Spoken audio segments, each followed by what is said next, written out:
Hi guys, இந்த வீடியோவில் நம்ம எதை பற்றி பார்க்க போகிறோம்னா விண்டோஸ் 11 25H2ல் இப்போ புது அப்டேட்டாக வந்து பார்த்திங்கன்னா ஆஸ்க் கோபைலட்னு ஒரு ஃபீச்சர் கொண்டு வந்திருக்காங்க.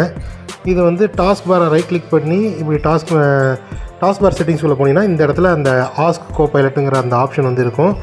இந்த ஆப்ஷன் வந்து எதுக்குன்னா இந்த டாஸ்க் பாரில் இருக்கிற அந்த சர்ச் பாரை வந்து கோபைலட்டாக மாற்றி விட்டுரும். இதுக்கு நீங்கள் வந்து இப்போதைக்கு விண்டோஸ் 11ல் இன்சைடர் ப்ரீவியூ பில்டில் டெவலப்பர் சேனலில் இருந்தீங்கன்னா இந்த பில்டில் இருக்கணும். இந்த பில்டை நோட் பண்ணி வச்சுக்கோங்க. இது கூடிய சீக்கிரம் மெயின் ரிலீஸுக்கும் வந்துடும். ஸோ பார்ப்போம். இப்போது நீங்கள் வந்து இந்த ஃபீச்சர் ஆக்டிவேட் பண்ணுறதுக்கு வைப் டூல்ஸ் அப்படின்னு ஒரு சாஃப்ட்வேர், இந்த சாஃப்ட்வேர் தான். இந்த சாஃப்ட்வேரோட லிங்க் நான் டிஸ்கிரிப்ஷனில் தரேன். இதை நீங்கள் ஏற்கனவே வச்சுருந்தீங்கனாலும் இதை வந்து நீங்கள் டெலீட் பண்ணிடணும். அதாவது இந்த புது ஃபீச்சர்ஸை ஒர்க் பண்ணுறதுக்கு திரும்ப அதை இன்ஸ்டால் பண்ணுற மாதிரி தான் இருக்கும். ஸோ இப்படி டெலீட் பண்ணிவிட்டு இந்த வைப் டூல்ஸுங்கிற அந்த ஜிப் ஃபைலை ரைட் கிளிக் பண்ணி எக்ஸ்ட்ராக்ட் கொடுத்தீங்க அப்படின்னா இந்த லொக்கேஷனையும் காப்பி பண்ணி வச்சுக்கணும். முக்கியமாக இது வந்து கமாண்ட் ப்ராம்ப்டில் பின்ன யூஸ் பண்ணுறதுக்கு தேவைப்படும். ஸோ வந்து எக்ஸ்ட்ராக்ட் பண்ணி எடுத்துருங்க. இந்த மாதிரி எக்ஸ்ட்ராக்ட் ஆகிடும். ஸோ க்ளோஸ் பண்ணிவிட்டு வெளியே வந்துடுங்க.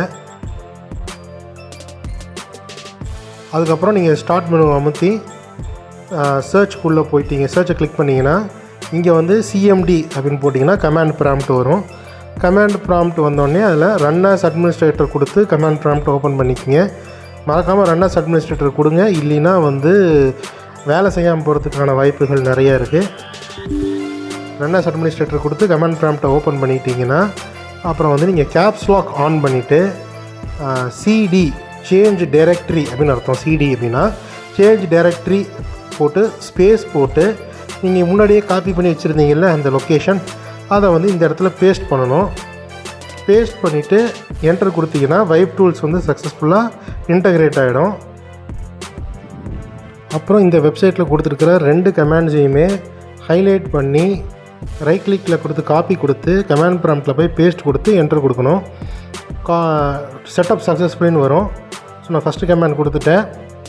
இப்போ வந்து பார்த்திங்கன்னா திரும்பவும் அந்த வெப்சைட்டுக்குள்ளே போயிட்டு செகண்ட் கமாண்டையும் நம்ம வந்து ஹைலைட் பண்ணுறோம். செகண்ட் கமாண்ட் இப்படி ஹைலைட் பண்ணி ரைட் கிளிக் பண்ணி காப்பி கொடுத்துட்டு திரும்பவும் கமாண்ட் ப்ராம்ப்டில் வந்து பேஸ்ட் கொடுக்குறோம், என்டர் கொடுக்குறோம்.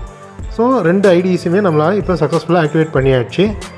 இப்போ ஒரு சிஸ்டமுக்கு ஒரு ரீபூட் பண்ணி விட்டுறணும். ரீபூட் பண்ணிட்டீங்கனாலே எல்லாமே பக்காவாக வேலை செய்யணும்னு அர்த்தம். இப்போ பாருங்கள், டாஸ்க் பார் செட்டிங்ஸ் திரும்ப வந்திருக்கேன். இன்னும் அந்த ஆப்ஷன் வரல அப்படின்னா ரீபூட் பண்ணால் தான் வரும்னு அர்த்தம். இந்த கமெண்ட்ஸ் என்னங்கிறதையும் வெப்சைட் என்னங்கிறதையும் நான் வந்து டிஸ்கிரிப்ஷன் பாக்ஸில் போட்டு விட்றேன். நீங்கள் அதில் வந்து காப்பி பண்ணி கூட இதில் பேஸ்ட் பண்ணிக்கலாம். ஹாய் கைஸ், சிஸ்டத்தை ரீபூட் பண்ணியாச்சு. இப்போ ரெகுலர் சர்ச் பாருங்கிறது இப்படி தான் இருக்கும். இப்போ வந்து நம்ம வந்து ஆஸ்க் கோபைலட்டாக மாற்ற போகிறோம். இதுக்கு வந்து டாஸ்க் பாரில் ரைட் கிளிக் பண்ணி டாஸ்க் பார் செட்டிங்ஸ் போனீங்கன்னா இந்த இடத்துல அந்த ஆஸ்க் கோபைலட்டுங்கிற ஆப்ஷன் இப்போ காட்டுது. இந்த டாகில் வந்து நீங்கள் இப்போ ஆன் பண்ணிங்கன்னா போதும். ஆன் பண்ணிட்டு மறுபடியும் இந்த விண்டோவை க்ளோஸ் பண்ணிட்டு டெஸ்க்டாப் போயிடலாம். அங்கே பார்த்தீங்கன்னா இப்போ பாருங்கள் மாறிக்கிச்சு. ஸோ வந்து இதுதான் ஆஸ்க் கோபைலட். இதில் வந்து 2-3 ஐகான்ஸ் இருக்குது இல்லையா? இப்போ ஆஸ்க் கோபைலட்டில் நீங்கள் வந்து டைப் பண்ணலாம். டைப் பண்ணிங்கன்னா இந்த மாதிரி பாப்அப் விண்டோ மாதிரி வந்துடும். இதில் நீங்கள் டைப் பண்ணி என்ன வேணால் கேட்டுக்கலாம்.